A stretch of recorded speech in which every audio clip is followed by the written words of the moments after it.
बिस्मिल्लाहिर्रहमानिर्रहीम। अस्सलाम वालेकुम प्यारे बच्चों, आज हमने राइटिंग प्रैक्टिस करनी है किसकी? तोय की। तोय से तोता। ठीक है, तो हम अब तोय की प्रैक्टिस करेंगे।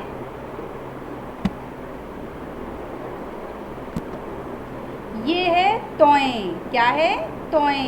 तोय से तोता, तोय से तालिबे इल्म, तोय से त्यारा, तोय से तश्तरी। अब इसकी प्रैक्टिस करनी है हमने।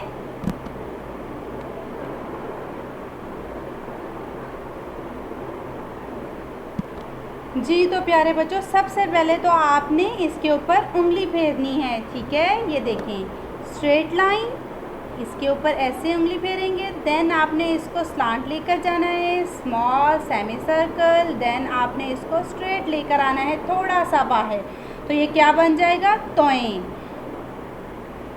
आपने अपनी उर्दू खुशनवीसी बुक पेज नंबर 38 पर इसकी प्रैक्टिस करनी है।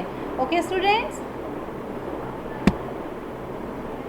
अब हम इसको लिखना सीखते हैं। देखिए, पेंसिल के साथ स्ट्रेट लाइन लगाए, देन हम slant, then semi circle, then straight. ये क्या है? तोय।